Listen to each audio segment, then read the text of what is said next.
I'm a Jew from Kentucky, that's what I am. The good Lord foresaw it with his infinite plan. Welcome to the Bluegrass Schmooze. I'm Rabbi Shania Abramowitz. And I am Rabbi Ben Fried. On today's episode, we'll kibitz with Dr. Eli Capiluto. Dr. Capiluto is the president of the University of Kentucky. He's held that post since 2011 and grown the university's budget from $2.7 billion to more than $6.8 billion.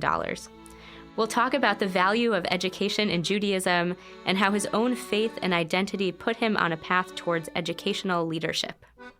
But first, this month in Judaism, it's Cheshvan, aka the rabbi's favorite month, because after last month, there are no holidays. So we are going to talk about Shabbat, that one beautiful day of the week where we rest, reconnect, and reset for the week to come. That's all coming up on the Bluegrass Schmooze. Forever a Jew with Kentucky, my home.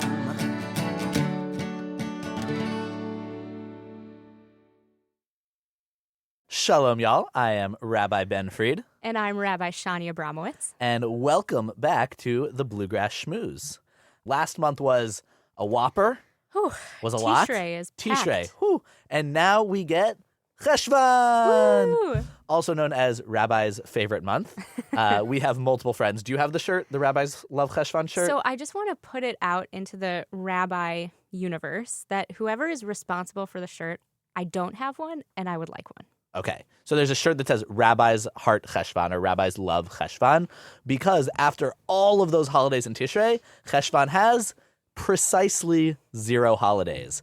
It is the hangover that comes after Tishrei where there's nothing going on. In fact, the rabbis who, I'm sure they were not pulpit rabbis, but the rabbis of the Talmud named it Mar Cheshvan. They named it Bitter Cheshvan because it's the only holiday that has it's the only month that has no holidays at all. So it got that name, Mar Cheshvan, Bitter Cheshvan. These days, rabbis, especially in the pulpit, would say, what are you talking about? It's wonderful Cheshvan. But we don't want to have nothing to talk about with you here because that would be a real bummer this month in Judaism segment. So we are going to talk about a holiday that comes every week. We are going to talk about Shabbat. We are going to talk about this wonderful thing. If you've heard of the Sabbath, this is where it comes from. It's the OG Sabbath. Shabbat, it's found in the Torah. It comes from when God created the world in 6 days, and on the 7th days it says Vayishbot, and God rested. A lot of Hebrew comes from the sharing of these root words, and so the root of Shin, Bet, Taf, Shabbat can mean to rest, it can mean to sit, it can mean to be idle, and that is basically what we're supposed to do on Shabbat. We are supposed to chill out. That we work during the week. We work 6 days a week. These days, most people have a 5-day work week. In antiquity, they had an everyday work week. So Shabbat was this really radical idea that one day out of every 7, you should get a day off. Yeah, I think one of the most powerful things about Shabbat that I really appreciate is I think it's true that in writing, maybe you and I, Ben, have, we actually have 6-day work weeks. That is true. And because we get one day off a week, which is usually Monday or Wednesday. But even when we're not working, I think we are so plugged in and we are, constantly scrolling and we're constantly worrying. We're just receiving so much input from the outside world that even, if you're fortunate enough to get to go home at the end of the day and really relax, I think we have a different understanding now of what it means to relax than they did in antiquity.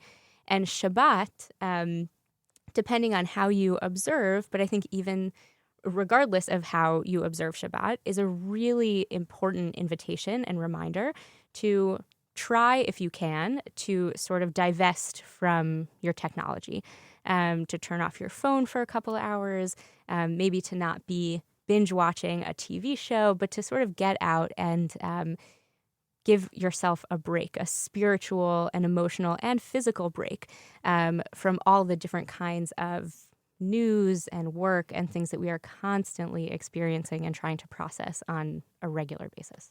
Absolutely. There are tons of there are lots of rules in a lot of things in Judaism. Judaism loves rules. And on Shabbat, there are rules about things you're supposed to do, and there are things you are not supposed to do. So you have kind of the do's of Shabbat and the don't do's of Shabbat. And the do's include you're supposed to eat 3 good meals. You're supposed to go to synagogue. You're supposed to, sing. You're supposed to enjoy yourself. There's a word in Hebrew, oneg Shabbat, that this enjoyment of Shabbat is crucial to the experience of Shabbat. And in order to make room for those, there's a bunch of don't do's that, Shani, you were just talking about, not using technology, not writing, not working, not tying knots, not like there's all sorts of different don't do's because, again, tying knots back in the day was a crucial part of work. You are allowed to tie your shoes, just for the record. You just have to untie them before the end of the day. But there are all of these rules that, right, a lot of Shabbat, when people think about people who are more observant Jews, people who religiously observe in a certain way, that their Shabbat, when viewed from the outside, can feel very constricting. So I know that you grew up, as you said, last month in an Orthodox home. I'd love to hear what your Shabbat looked like growing up. Yeah, thanks for asking. So Shabbat in our home, we always actually got out of school early on Friday afternoons so that we could go home and sort of help prepare. And we would come home from school on Friday, and the house was, there was cooking. My parents were cooking. We were cleaning. There was sort of like fun, very cozy, very sweet hustle and bustle to get ready. And then Shabbat would start, and we would light candles. Because just to clarify, there's a deadline, right? All of the cooking and cleaning has to be done before the sun sets, before Shabbat starts. So Shabbat runs Friday evening to Saturday evening. And so 25 hours. 25 hours. So you had this hustle and bustle because once the sunset, once Shabbat started, cooking and cleaning was done. Right. And it was always actually, it was sweet, but also really stressful. I think especially for my mom, who did the bulk of, the cooking and the cleaning. And when we hit that deadline, it didn't matter, maybe that thing you wanted to make didn't actually make it in the oven. And so you had to forego it and say next week, or we'll have it for dinner on Sunday. But then we would light candles. And the candles they serve a dual purpose. Traditionally, people will light 2 candles, one that is representative of the shamor, the commandment to observe, to keep, and one that is reflective of the zachor component of Shabbat, which is to remember, to sort of embrace the spirit of Shabbat. So that goes back, Ben, to what you were saying about the do's and the don'ts. The don'ts, the more the restrictions of Shabbat would fall into the shamor category, whereas things like oneg Shabbat, enjoyment or pleasure on Shabbat, would fall into the zachor category. So we have these 2 candles that literally bring light into the home as you're beginning Shabbat, as it's getting dark outside. And then, of course, we transition into Shabbat dinner. Yeah. We also there's a special service on Friday night called Kabbalat Shabbat, which is a very sweet and special way to welcome in Shabbat. We sing psalms, and it's actually one of my favorite services. We do it every week, and it never gets old, even though we do the same melodies usually week to week. So you would have services, and then really I think the pinnacle of Friday night is Shabbat dinner. Yeah. And I think it's different for different folks, right? That, in conservative and Orthodox communities, Saturday morning tends to be like the big Shabbat service that everyone comes to. Right. Whereas in a lot of Reform Jewish communities, Friday night is the big night. And a lot of people will really show up to synagogue or temple on Friday night. So different denominations of Judaism have emphasized different points in the Shabbat 25 hours that's when everyone kind of like comes to synagogue. So for my family, it was also Shabbat dinner was like the most important part of Shabbat. But I also have friends who Shabbat dinner wasn't so important because that was the night they went to synagogue. So, or they went to temple. So different strokes. It can go around that way. Right. And then on Saturday morning, we would wake up, head to services. My family would walk to our synagogue. And that was always a really nice time to, I would actually get a chance to sort of talk to my parents in a way that was really different from the time that we had during the week, which was always so busy and so crazy. And we would walk to shul, walk to synagogue, which was usually a 15 or 20-minute walk. And I grew up in a neighborhood where there were lots of people who were walking to synagogue. And so it was always so lovely. You would leave the house and there were all these other people who they might have been going to a different synagogue, but you were all sort of making this trip together. And to not feel alone in that was always really special. Yeah, and in Orthodox and conservative Judaism, technically, you're not supposed to drive on Shabbat because driving, you have to light fire. That's like how a car works. Whole separate question on electric vehicles we can talk about another time. But right, to drive a car, you're operating a combustion engine, and so you're not supposed to drive on Shabbat. So historically, Orthodox and conservative communities would all live within walking distance of the synagogue. So you had this whole community, this whole area, thinking in Louisville that, at first the synagogues were downtown and then the conservative and Orthodox synagogues moved to the Highlands. And that was where all the Jews lived. They lived in Strathmore and they lived, off Dutchman's, and they lived in, the Louisville readers listeners will know these things. But in any city you're in, there was the Jewish area of the city, not just because Jews like living near each other, but because part of the rules of Shabbat were you couldn't be that far from the synagogue because you had to walk there. Mm-hmm.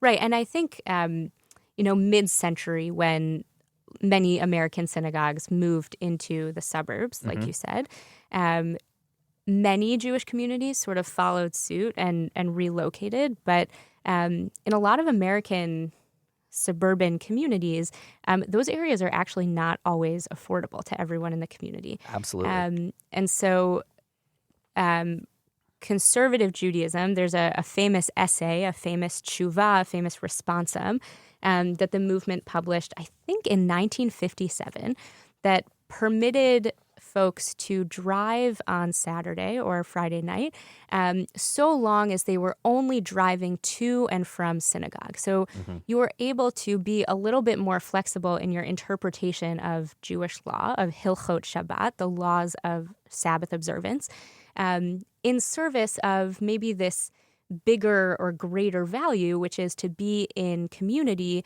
at your synagogue, to be able to more fully participate in services, because as you mentioned, so much of what it means to observe Shabbat is to be in community. And if you're doing it alone, isolated, away from everyone, sure, you can engage with the liturgy and you can have a tasty 3 meals, and maybe Very you can be with your friends and family, but it doesn't have the same resonance as it does when you are actually in your synagogue building. And right now that's a thing that the Jewish community is all kind of trying to figure out in a post-COVID world, right? That all of a sudden you had access to synagogue in your home. You could Zoom into synagogue. You could live stream synagogue. And this isn't unique to Judaism. Churches also are live streaming and are Zooming and are doing all of those things. And so first of all, just again, because, right, one of the things about Shabbat, you're supposed to unplug from technology. How do you do that if you're also live streaming and Zooming? So there were a lot of discussions in the Jewish world, especially in the conservative world where Shani and I are both conservative rabbis. There were a lot of discussions around, do we live stream on Shabbat? Do we not live stream on Shabbat? What does that look like? How do we navigate the Jewish legal aspects of that?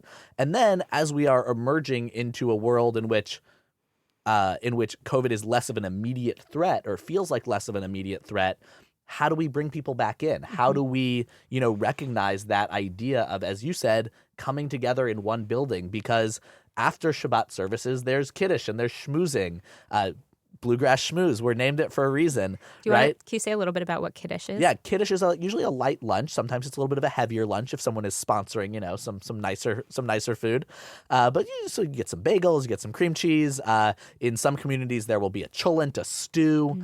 Cholent. We can talk more about cholent in a second. But it's this kind of nice post-service, we all just sat. So Shabbat services at most conservative and Orthodox synagogues tend to run around 2 to 3 hours. They're not short. And so afterwards, you want to, get some time to talk to each other, to schmooze. And so it's a light lunch. You sit around. Sometimes there's a little l'chaim. In Louisville, at least, we have, very specific l'chaims. And we get together. And again, as Shani said, it's very much about this idea of community, that we are all coming together because Shabbat is this special time. It's this time that we are taking out of the week to do something different. Rabbi Abraham Joshua Heschel, who was a major, major figure in Judaism in America in the 20th century, said that Shabbat is a palace in time. He said other religions were concerned with building beautiful, churches and beautiful mosques and beautiful, different things in space, whereas Judaism focused on building a palace in time, and that was something we could take with us wherever we went. Because Judaism has always been a religion, or I shouldn't say always, for the most part has been a religion that has existed in transit, in traveling, in diaspora. And it wasn't about the physical structures and space that we could make that were most important. It was about having this time to spend together. Yeah, and one thing that I think you'll find if you travel, certainly around the United States, but even around the world, is that if you go to a Jewish community for Shabbat services, you show up at a synagogue, for the most part, you will know exactly where you are in the service. You'll be familiar with the liturgy is all the same. Different congregations, of course, include certain things, don't include others, but you can find yourself really anywhere and also be sort of held and embraced by a different community that's not necessarily your own, but very quickly becomes your own. This is just an aside. It's not specifically about Shabbat, but speaks to this phenomenon. My family, we were in Nashville.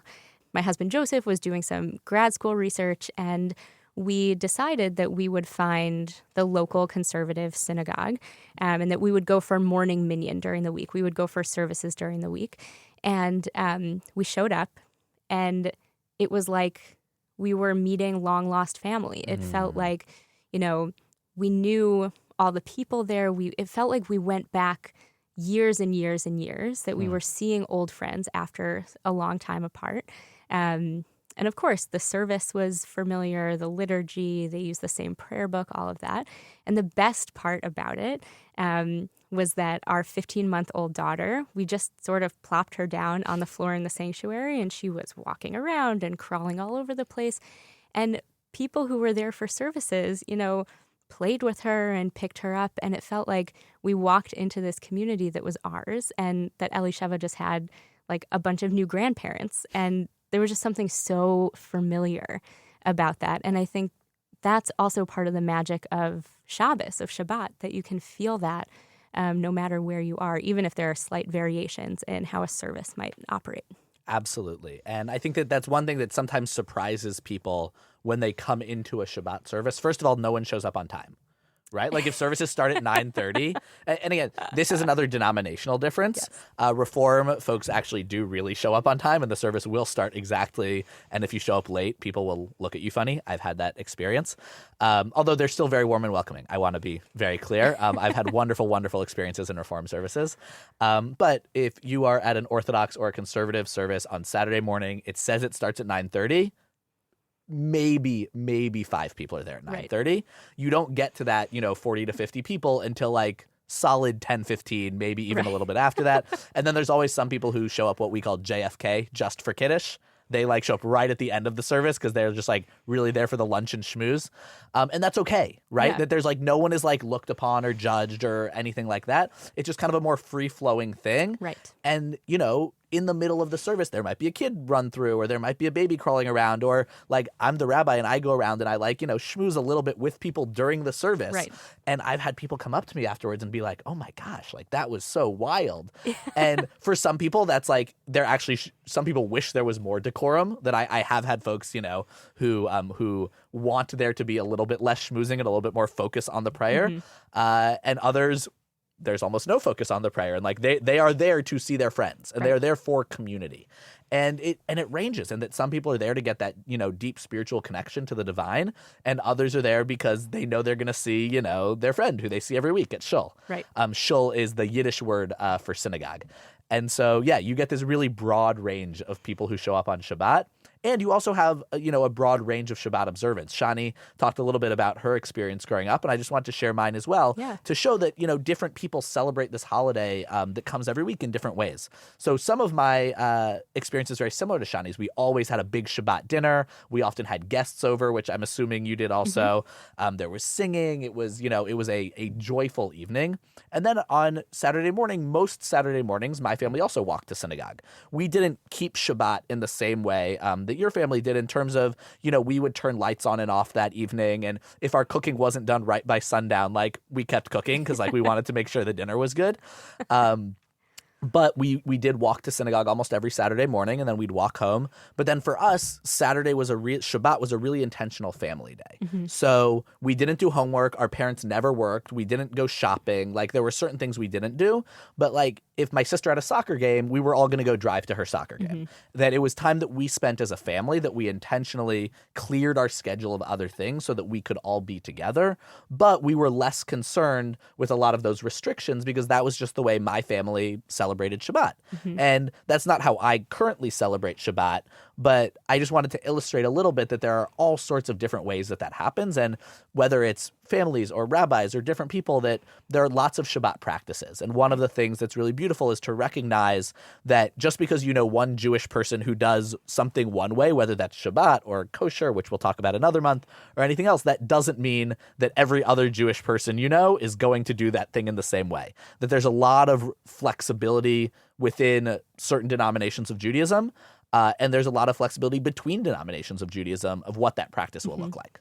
Right. And the laws of Sabbath observance, just actually the canon of halacha, of Jewish law about Shabbat, is so expansive that there are so many different things that you could pick and choose to sort of create your own kind of meaningful Shabbat experience.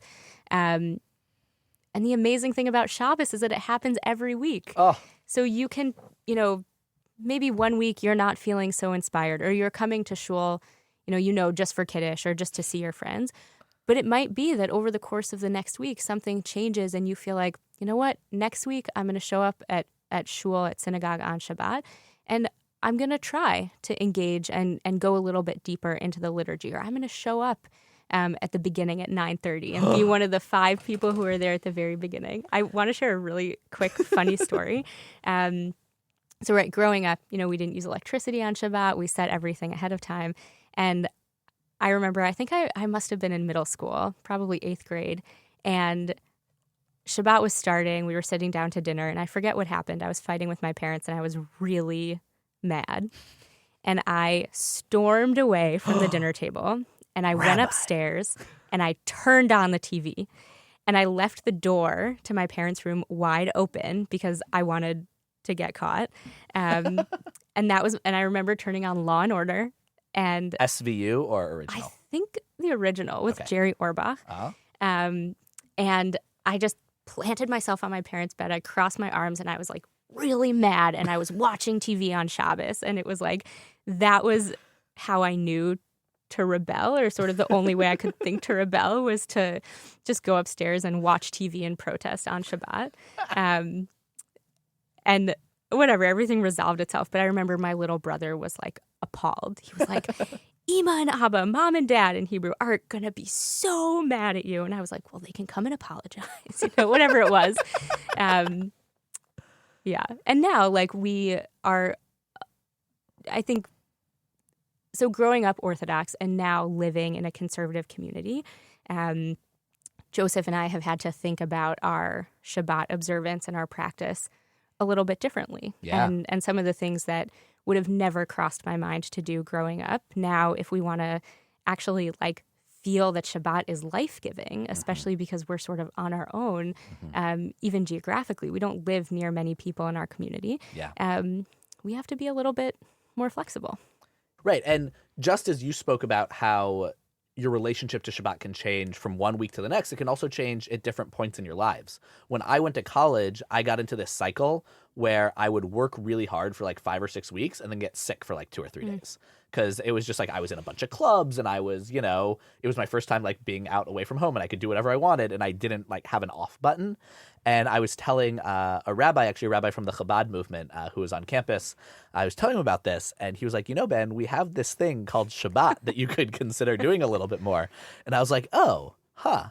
And so I didn't become, completely shomer Shabbat, like following all the rules right away, but I stopped checking social media on Shabbat and I stopped checking my email and I stopped doing homework. And Shabbat was now this time that I looked forward to, and it changed my whole posture towards the week. Like all of a sudden when it got to be Friday afternoon, I was like, oh my God, Shabbat's almost here. Like I get to turn off for 25 hours and just the joy. And again, it was joy coming from not doing something, which generally we think about restrictions as being like, I don't like restrictions.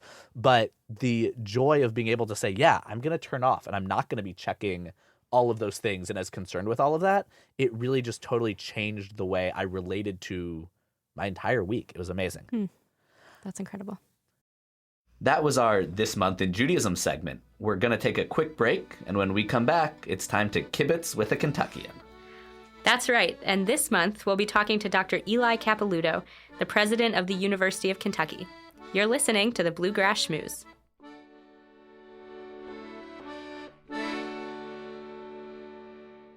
This podcast is sponsored by Talkspace. You know when you're really stressed or not feeling so great about your life or about yourself? Talking to someone who understands can really help. But who is that person? How do you find them? Where do you even start? Talkspace. Talkspace makes it easy to get the support you need. With Talkspace, you can go online, answer a few questions about your preferences, and be matched with a therapist. And because you'll meet your therapist online, you don't have to take time off work or arrange childcare. You'll meet on your schedule, wherever you feel most at ease. If you're depressed, stressed, struggling with a relationship, or if you want some counseling for you and your partner, or just need a little extra one-on-one support, Talkspace is here for you. Plus, Talkspace works with most major insurers, and most insured members only pay a $25 copay or less. No insurance, no problem. Now get $80 off of your first month with promo code SPACE80 when you go to Talkspace.com. Match with a licensed therapist today at Talkspace.com. Save $80 with code SPACE80 at Talkspace.com.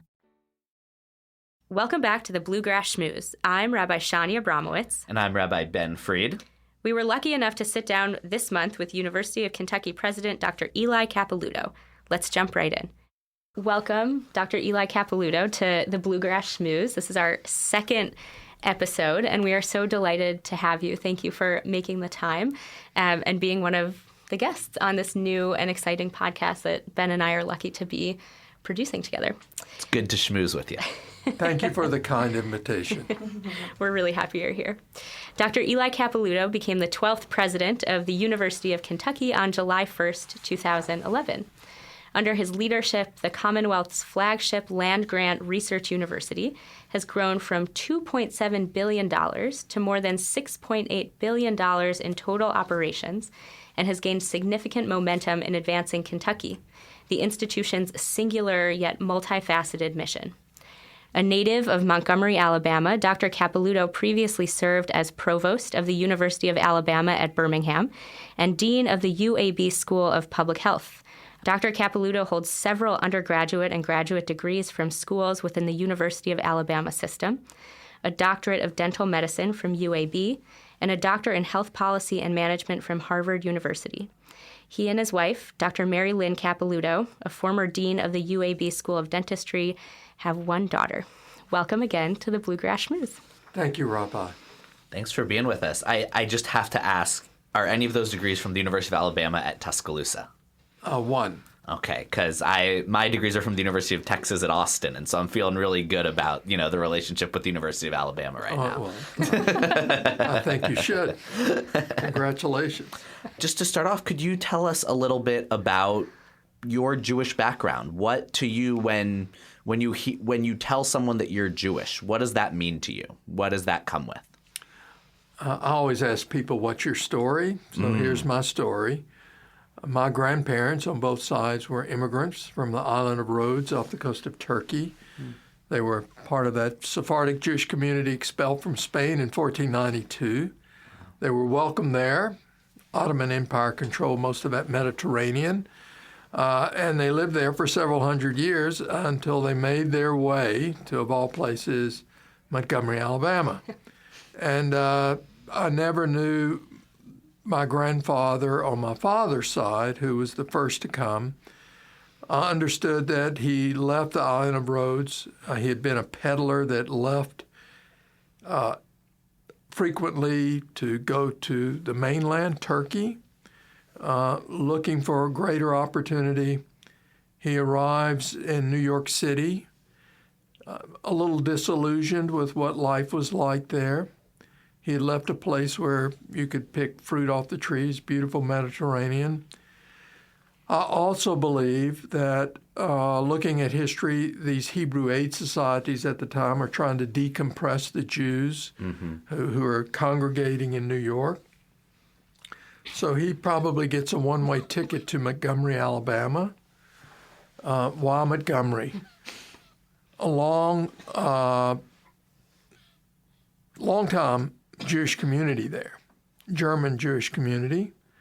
And in fact, when you look carefully, the Lehman Brothers that you find in New York, that collapsed during the crash, they started in Montgomery, Alabama. So they had international brokerage houses, things like that.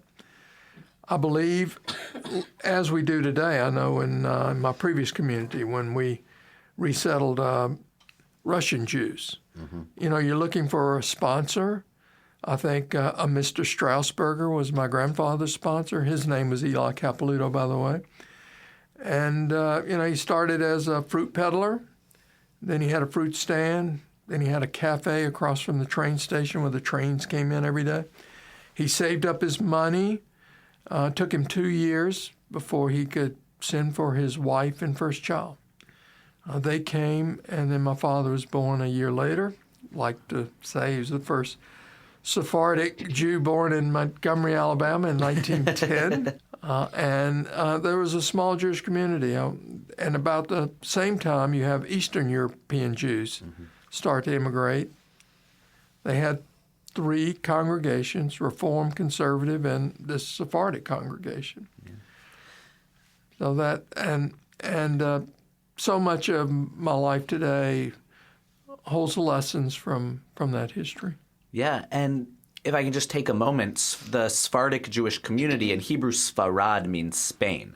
And so the Sephardic Jewish community is that community of Jews who were expelled from Spain in 1492. And how amazing is it that you can trace that you know where your ancestors were in 1492? I don't think a lot of people can say they know where they come from going back that far.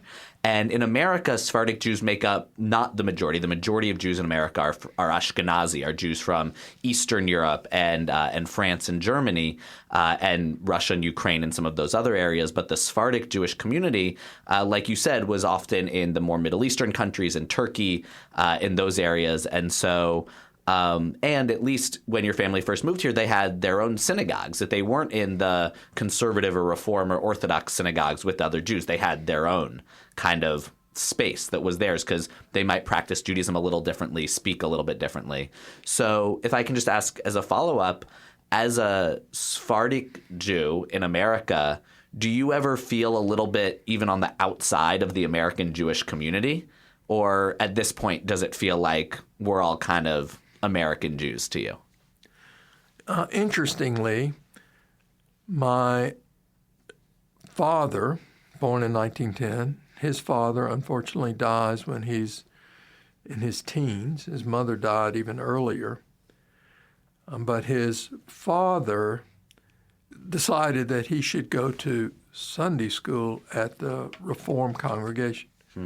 And our Sephardic community was not large enough to have its own Sunday school. We had Hebrew school, which wasn't at the Reform congregation.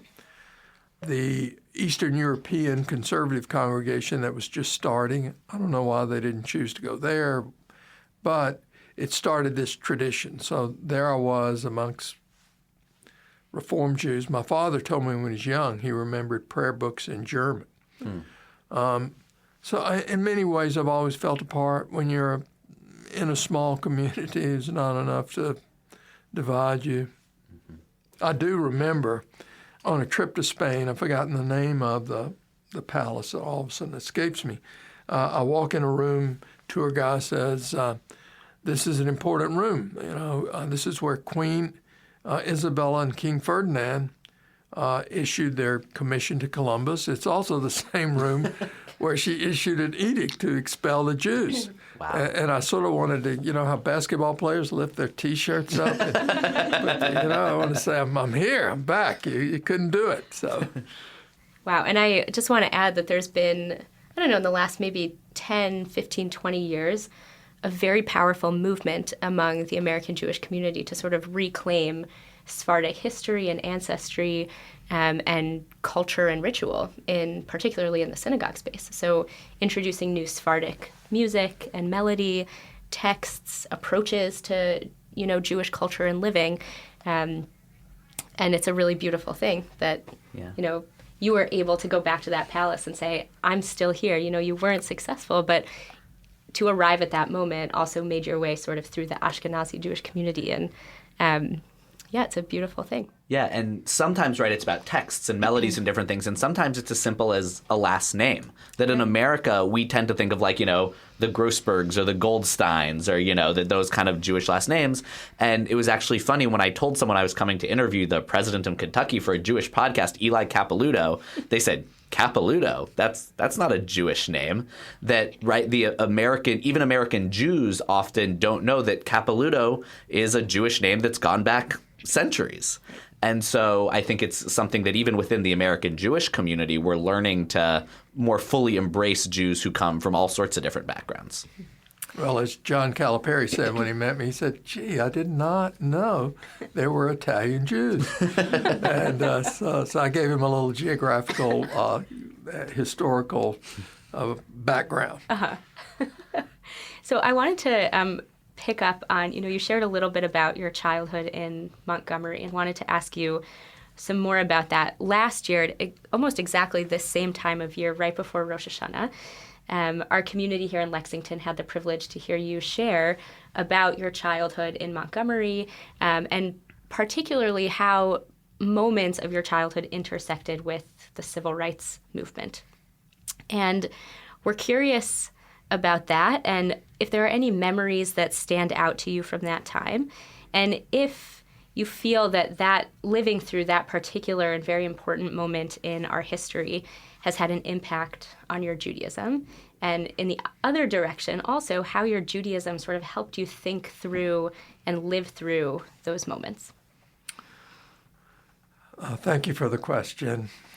I was 5 years old when Brown versus Board of Education was handed down.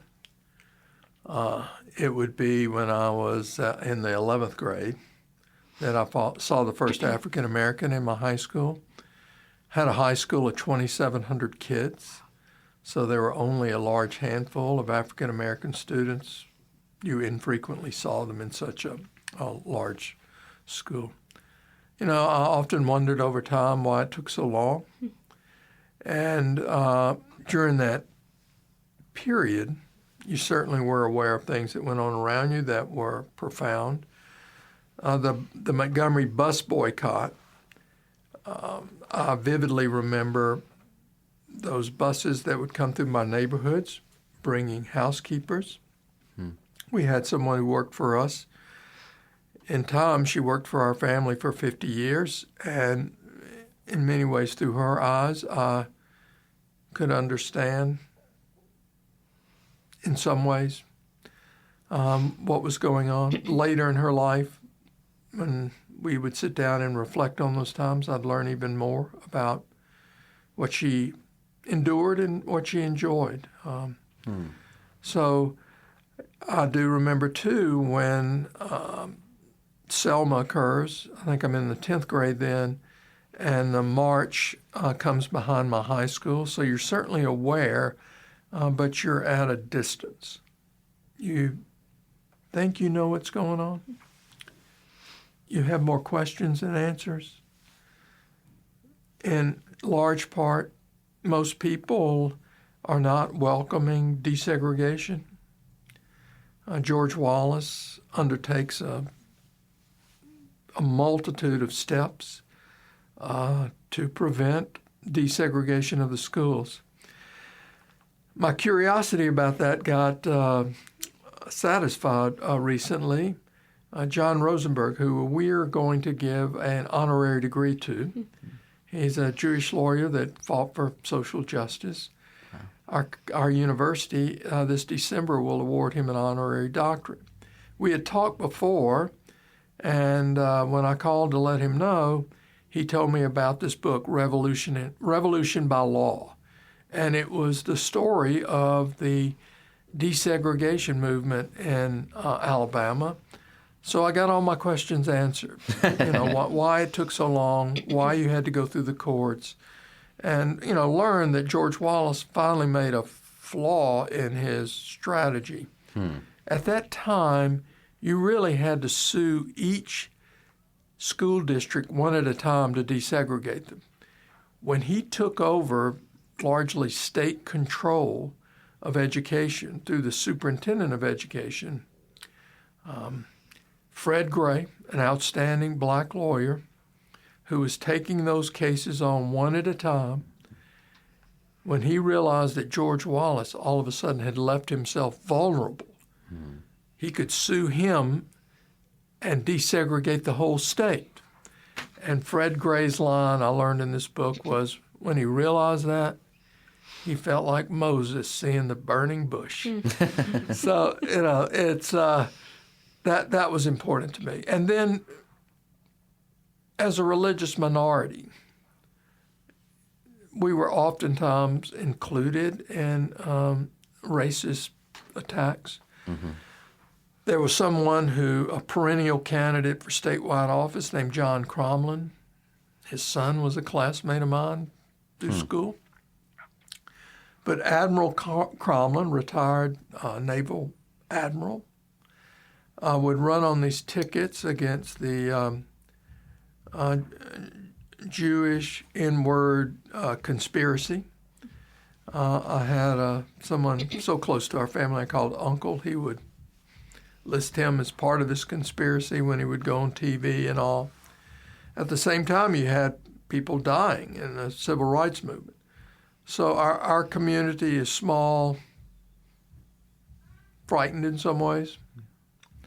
The stories when the rabbis come to join Martin Luther King, Heschel comes to Selma. I don't think there were any local rabbis in Alabama that joined that march. There are a whole host of stories behind that too. But I still take away lots of lessons and memories. Do you remember, did your rabbis ever talk about it, like in sermons or in your Sunday school classes? Was it a topic of conversation? So there are a couple of important lessons for me. A towering figure who I revered, respected, and loved in a way. He died when I was in junior high school. I had all my Hebrew lessons at the Sephardic congregation. I had a bar mitzvah there on Thursday and repeated it Friday night in a Reformed congregation. And they had never done that before. And he was just a wonderfully decent man. I remember him coming into my Sunday school class one day. We had a little story we had to read. Maybe I was in 4th or 5th grade. And it was about a Jewish person my age who had a lot of school friends, and they would use racist terms. He would never use them, but he never spoke up. And that fit me. And, the silence which I participated in, is a lesson I take from that day. Rabbi Blackschlager taught me early on that silence has a cost. So I certainly remember that. He did not speak strongly from the pulpit in terms that I remember. Of course, I'm young, and he dies when I'm, 7th, probably 8th grade. I learned something later, though. And when I was active in my congregation in Birmingham, Alabama, I'm in my 30s, 40s or so. The name escapes me, but the social justice rabbi from the Reform movement comes to visit. And he had marched at Selma. And, I told him I was from Montgomery, and he said, "Oh, Gene Blackschlager, what a wonderfully decent man." And I said, "Tell me what you knew about him." And he said his congregation really kept him on a year-to-year contract. And he was a fantastic orator, teacher. They didn't want him engaged in the civil rights movement. So his tongue was curbed in some ways. And then he told me this that I've never forgotten. He said, Gene told me that in the morning when he shaves, he looks in the mirror and cries a little. So that's stuck with me. I have days where I have to decide whether to be silent or speak up. So those were powerful things. At the same time, in the fourth grade, if you pick up my civics book, and the name of it was Know Alabama, K-N-O-W. A journalist several years ago found that textbook, an Alabama journalist, and he published excerpts. And so there were things like this in there. The slaves knew who their true friends were, their masters. They really didn't want to leave the plantations. So hundreds of thousands of kids in Alabama, that's what they learned. Mm-hmm. So that certainly has some messages today. You romanticized a brutal part of our history. So those are some of the things that percolate within me. And lots of other stories. But yeah. I'm curious, just as a follow-up, if you remember how the community reacted when Heschel came down. So I didn't realize Heschel came until later in life. Mm-hmm. When you would see those pictures and he was arm in arm with King. And I don't know when I first discovered that, but something that I believe, I'm almost certain it was his quote, that I've used in talks. And that is, on earth here, we're to do God's work. But I think Heschel's line in Selma was, I felt my legs praying, mm-hmm. something along that lines. Yeah. And so that call to action mm-hmm. is something I take from that. Beautiful. Thank you. So to go from the history more into the present, you are the first Jewish president of the University of Kentucky. I was shocked to hear you're only the 12th president. There must have been some long-serving presidents in there. But how has your Jewish identity shaped the way you think about leadership? And are there particular either characters in Jewish literature or from the Bible that you look to, or any Jewish teachings or verses or kind of things that you have in your back pocket that that you bring up as part of what you bring to the table as a leader and specifically as a university president? I do think, I'm certain I'm the first Jewish president of the University of Kentucky. I think I'm the first Jewish president of a university in the Southeastern Conference throughout the South. And my resume that the search committee and board reviewed certainly revealed that I was president of my synagogue and vice president of Federation, and my Jewish engagement was quite clear. They knew I was Jewish. I also was attracted to Lexington. It was a confidential search. What do you know about this place you've never been to? And at the time, we had a gay mayor and a black editor of the newspaper. I said, gee, this must be a welcoming town. And they're interviewing me as a finalist. That says a lot about a community. And you could look down the road, and I think Jerry Abramson may have been mayor of Louisville at the time. Mm-hmm. And today you have another Jewish mayor. So, here's a welcoming community, so you feel like you can belong, be yourself. And we're a land-grant university, founded in 1865. In modern terms, we said we are here to advance Kentucky.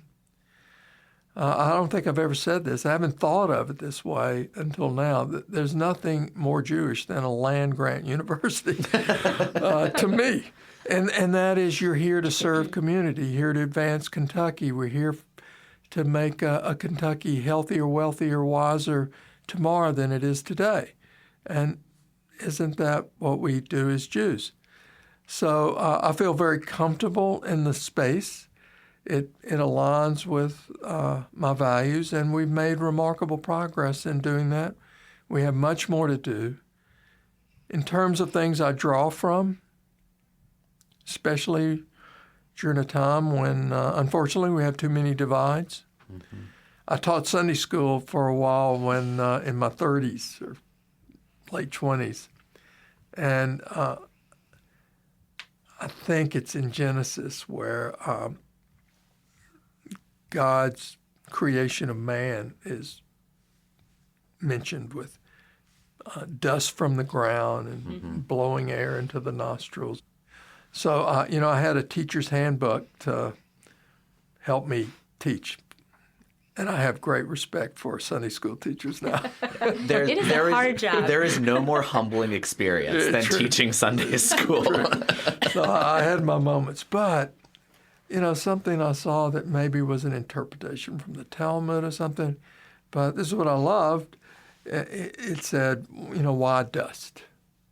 That dust could be lots of things. It could be partials of white sand or red loam or black soil and so forth. That, this humanity, regardless of your skin color, I thought, isn't that enormously beautiful?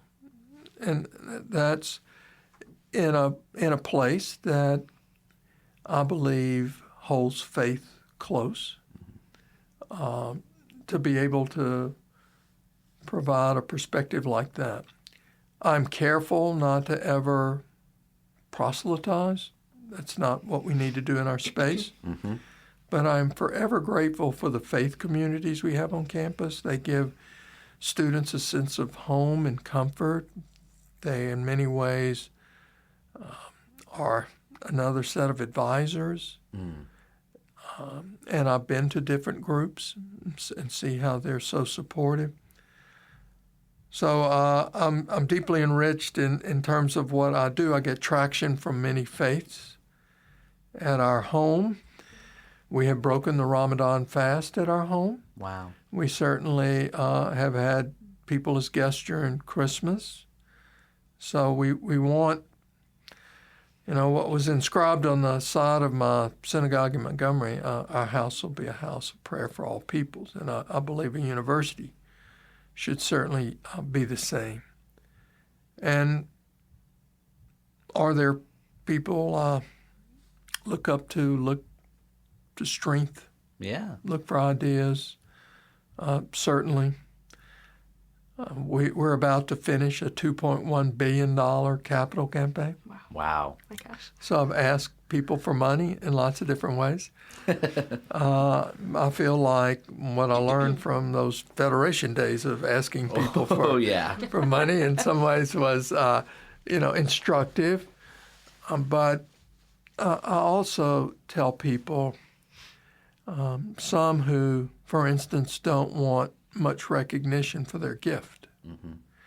Somewhere along the line, and I hope I got this right, I got two rabbis here, so if I'm wrong, we'll let now I'll have to go back and tell everybody. Tell everybody. But no, I thought I'd read somewhere that Maimonides had these different categories of giving. Mm-hmm. And the highest one is when the benefactor and the beneficiary remain unknown to one another. Mm-hmm. It's selfless giving. Mm-hmm. And certainly we have people who give, who may know in their lifetime who's going to benefit from a scholarship program they've endowed. But when they're gone, they're not going to know. They're trusting our university to use their funds in the way they intended. And that is a form of selfless giving. So, I'm able to, I think, use my spirituality in a way that works in moments like that. I also struggle at times with when I'm supposed to speak up. We have isolated incidents of hate across all groups. They're very isolated. They're enormously rare. And people, want me to speak up on every one of these. I'm very careful about it. I turn to a quote often by Elie Wiesel: "Silence encourages the tormentor, never the tormented." And that he went on to say, sometimes we must interfere when human lives are endangered, when human dignity is at stake. And, sensitivities and borders don't matter in those moments. So I struggle sometimes. I understand when people think my voice is so powerful that it could move people, but I have to understand that there are appropriate times and there are other ways sometimes to better reach community to rally support around folks who may have been tormented on an individual basis. If I may, just to give you a little more ammunition for your Maimonides Please. push, that actually when they're both anonymous to each other is the second highest level. Oh, wait a minute. You know where I'm going with this? This is like trivia. Trivial pursuits. Yeah. You made me forget. Okay. You made me remember. Is it when you're giving help someone sustain themselves? Exactly. Yeah. Which, if you think about it, when you help give someone a college scholarship, when you, donate to the furthering of their education, that's the highest level, right? Because you're giving so that they will then be able to sustain themselves because they'll have that for you. Oh, I'm going to give you a position in our philanthropy department, and then you'll give me an A in intent and an F in text. I missed it. So I don't know. I'm sorry. I'm so glad I'm here today. Some of the folks from Louisville might not want me working in the UK philanthropy department, so I don't know. And I think, Ben, to what you just shared and this notion, Dr. Capiluto, that you spoke so beautifully about being a part of something larger than yourself, which is at the heart of, being a land-grant university, is actually, it's something that I've felt so profoundly since moving to Lexington, and in particular, serving in the capacity as rabbi in this community. It's something we talk a lot about, Ben and I, coming from bigger Jewish communities where we're so blessed to have so many resources and access to so much different kinds of Judaism, you don't always feel that you're needed because there are so many options in town.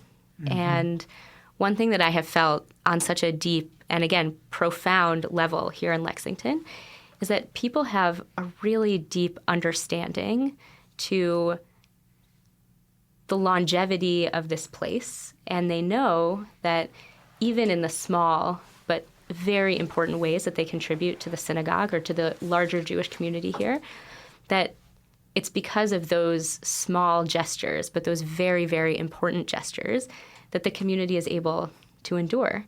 And I talk to people all the time who say, I'm not so religious, I'm not so observant, maybe the synagogue isn't actually the place for me.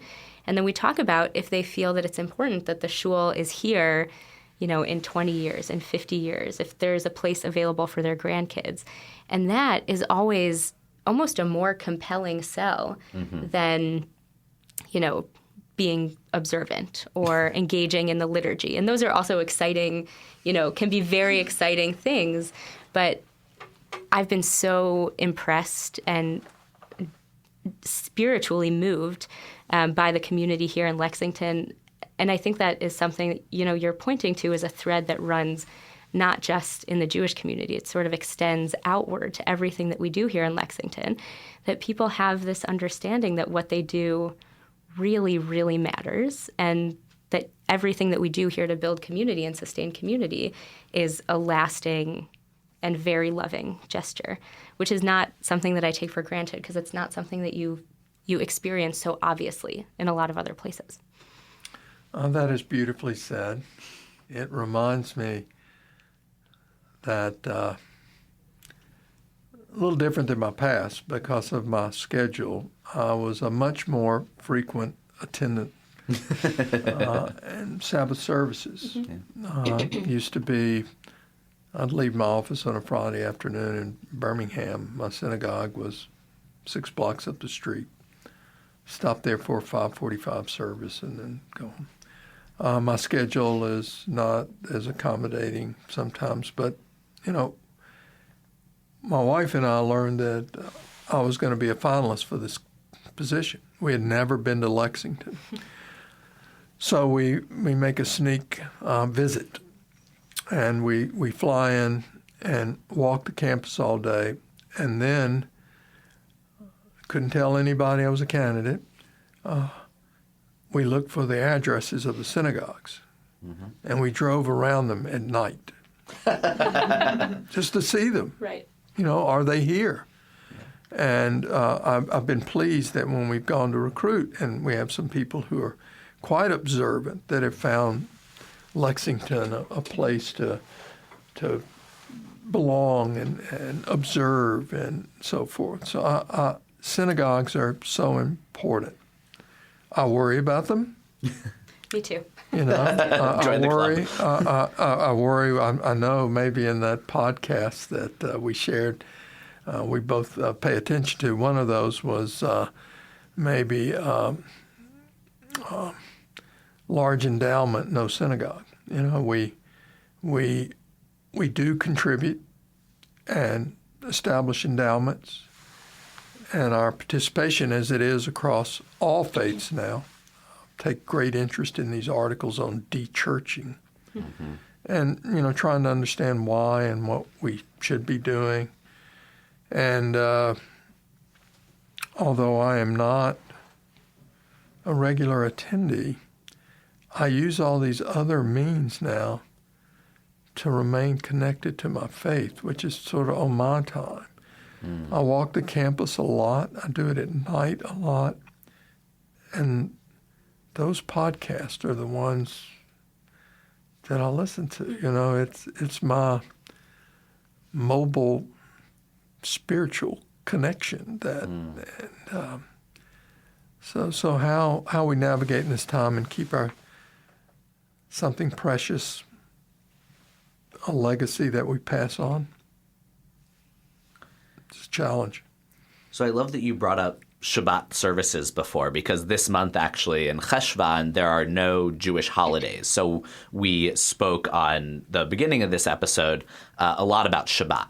And so I'm curious if you could tell us, even with the schedule that you have now, what does Shabbat kind of mean to you? How do you maintain that in your life, if so, or if not, what do you miss about it? So in my work, which is 24/7, We know what that's like. Yeah, same thing. And I've had hard lessons in my life when I did not call time out. Sabbath is very relevant today. You may not be able to do it on the schedule of our faith, but you should do it.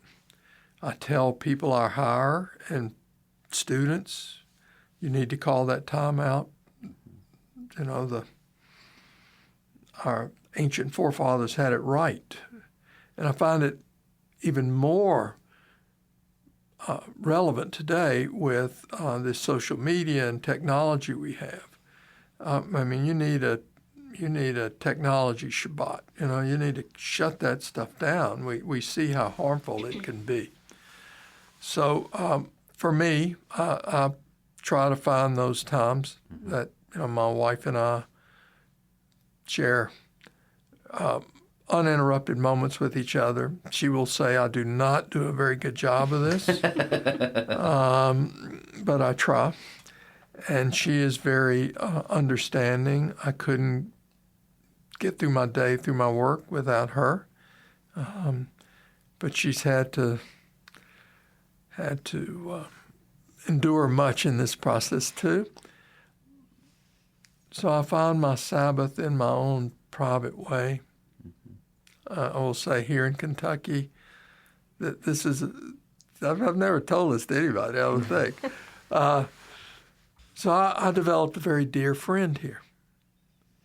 And I'll tell you his name. He was such a dear man, raconteur, former politician, great storyteller. His name was Terry McBrayer. Ran for governor, got beat by John Y. Brown. They still remain closest of friends till death. So Terry and I became friends, and we would get together.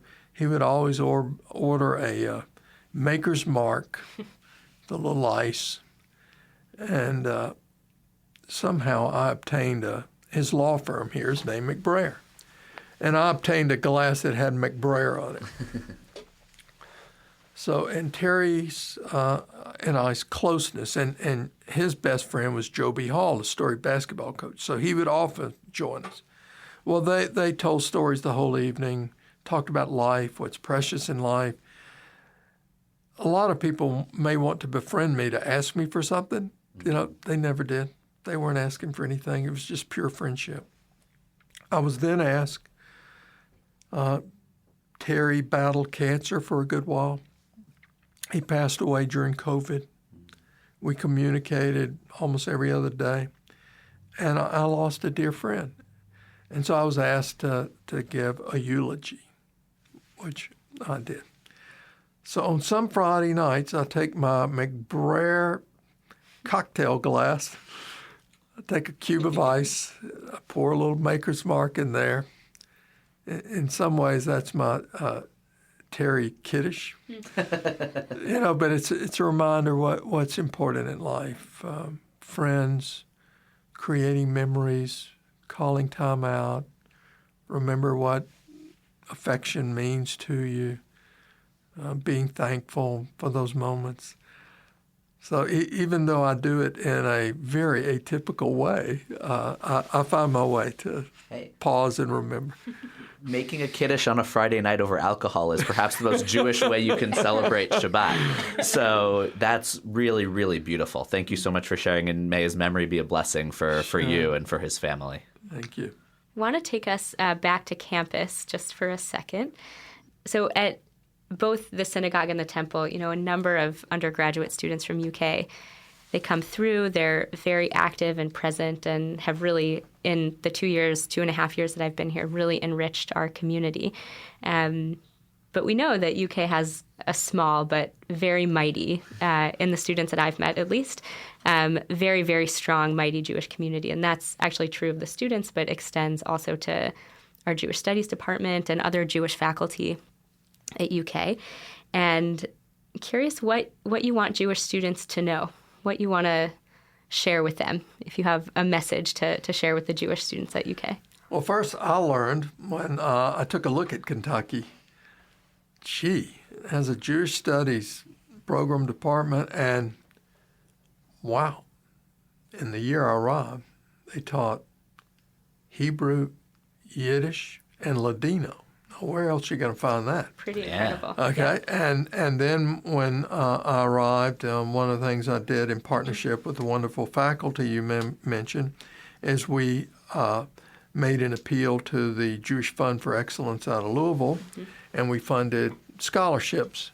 So what was terrific about that, these students had to minor in Jewish Studies, and so I heard a presentation that many of these students needed to make and did make. They had been integrated into a project that could be part of, I believe, your English course, and you had to conduct an oral history.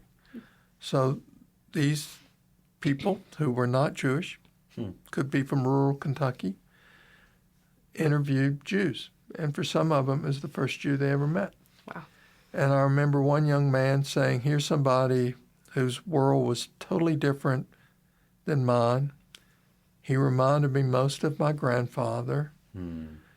who grew up in rural Kentucky, and then he went on to explain how much they really were alike. So isn't that what we hope for in today's world of divides? Right. So, those moments are possible. Our Jewish faculty that came together that also were successful in that solicitation from that fund have a really model Holocaust education program to teach school teachers across Kentucky. And, you take great pride in that, that we're able to do those things. And I'd have to say, I get surprised all the time. I had a session with Student Government Association leaders, and one of the officers in the group shares in the room that he's Jewish. And I thought, gee, I didn't know this. Here you are. You had to run for this election. You got elected on our campus. Wow. And I bumped into him at the library. I cruise there every once in a while 2 nights ago, and he'll be at our open house on wonderful. Friday. So I look forward to learning more about him. So it's a place I think you feel like you belong. It's not large.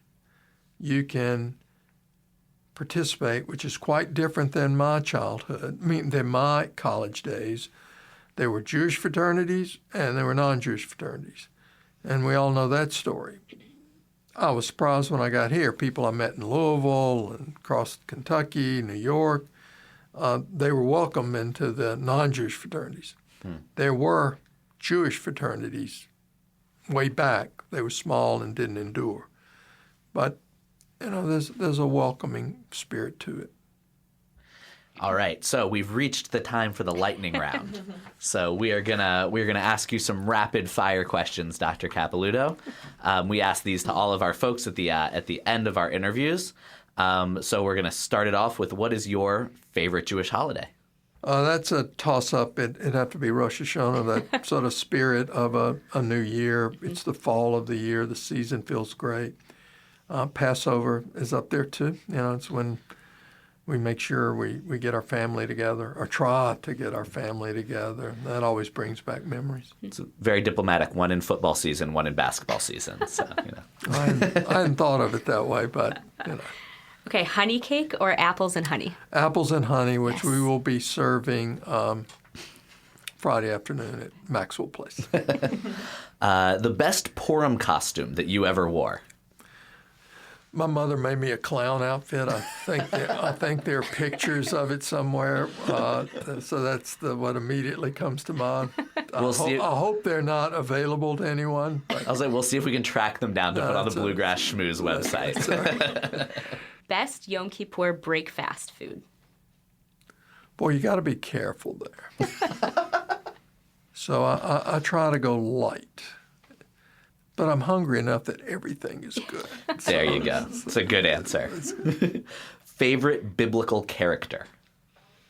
Well, you got to go with Moses. And I think, you interpret that story when you're a kid. Mm-hmm. And that movie with Charlton Heston. Oh, yeah. I had that, when I was a kid, wow, that was something. But then this summer, I enjoy books on civil rights history, and I read Jonathan Eag's new biography on King.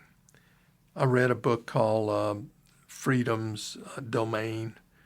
It's about the history of the area in Alabama where George Wallace grew up and all.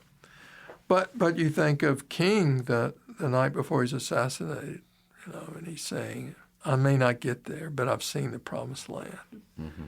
And you think how much Moses' story is an inspiration for so many. Yeah. And final question, Hamantaschen or Latke? So a little twist on that one. I'm going to offer a third one. So at my home, we would sort of pan fry these farfels. They were matzah mix with sort of egg and and I don't know how they held together. There's a recipe somewhere. But that was my favorite Passover.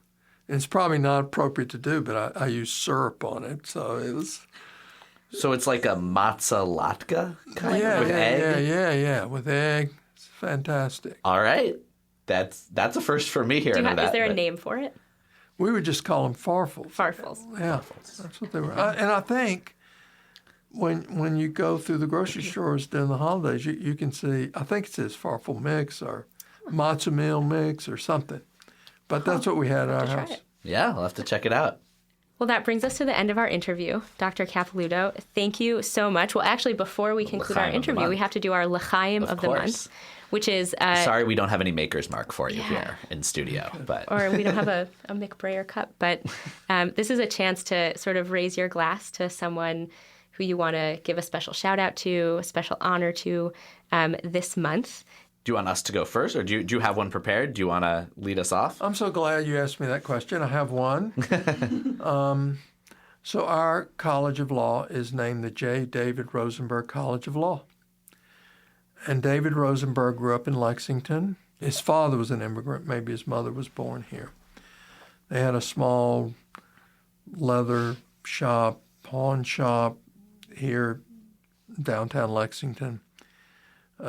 His parents, like so many Jewish families, so appreciated the power of education. Back to a land-grant mission in Lincoln, what he thought it could provide a country. But here's David's parents.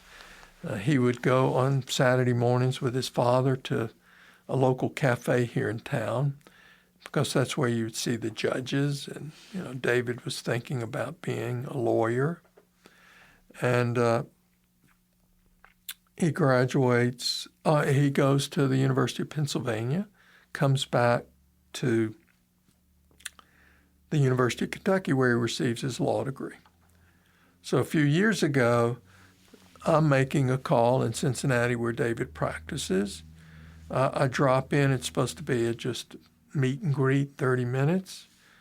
And 2 hours later, we've exchanged our life stories, which we're the same age, Jewish kids growing up in the South, had a lot to talk about, had read some of the same books, were moved by the same people, and we bonded. And then those conversations led to others, and he made a most generous contribution, and we honored him by naming our College of Law, the J. David Rosenberg College of Law. We had supper together a few weeks ago in Cincinnati. It's supposed to be an hour supper. They ran us out of the restaurant 3 hours later. You're still sharing those precious stories. And I want to wish him and his lovely wife, Diane, a happy and healthy New Year.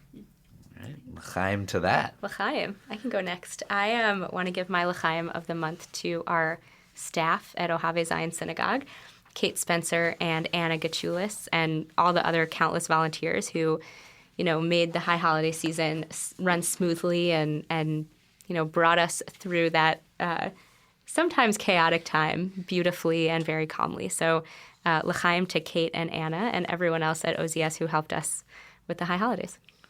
Well, now you're going to make me look bad because my l'chaim wasn't going to be for the KI staff. They're amazing. Of course, my partner in clergy, Cantor Sharon Horties, as well as Yonatan and Lauren. But today I want to give my l'chaim of the month because we're talking to a university president, to the people who, when I was in college, really impacted my Jewish life. So the folks at the University of Texas, Hillel and Chabad, especially Margot Sack, who is our director of Jewish life at Texas Hillel, and Rabbi Zev Johnson, who is the Chabad rabbi, were both really impactful in my Jewish growth and maintaining my really strong Jewish identity and Jewish practice and sense of Jewish community in college. So to the University of Texas, Hillel and Chabad, and because they just had a big game this past weekend, to the University of Texas football team as well, they all get my l'chaim of the month. L'chaim. L'chaim. L'chaim, everyone. L'chaim. Thanks to University of Kentucky President Dr. Eli Capiluto for joining us on the show. And thanks to you for listening. Coming up next time, the month of Kislev. We'll sit down with Louisville Orchestra conductor Teddy Abrams to talk about the power of music and why so many classic Christmas songs were written by Jewish composers. See you next time on the Bluegrass Schmooze. The Bluegrass Schmooze is created and produced by Rabbi Shani Abramowitz and me, Rabbi Ben Fried. Our executive producer is Laura Ellis. Production assistance from Alex Biscardi. Our opening and closing song is Jew from Kentucky, written by Dan Byrne and performed by Dan Byrne and Bridget Kalin. Thanks to Knesset Israel Congregation in Louisville and Ohave Zion Synagogue in Lexington for believing in two young rabbis and helping us make this podcast a reality. Our show is made possible by support from the Jewish Heritage Fund. The Bluegrass Schmooze is a part of the Louisville Public Media Podcast Incubator, with support from the Eye Care Institute's Butchertown Clinical Trials. Find us on Instagram for lots of extra content. We're at Bluegrass Schmooze. Or send us an email at schmooze@lpm.org. To keep in touch and to learn how you can help us continue this work, visit bluegrassschmooze.org. We're Jews from Kentucky, that's what we are. We drink our mint juleps from a kosher dill jar. Wherever we wander, wherever we roam, Jews from Kentucky is always at home.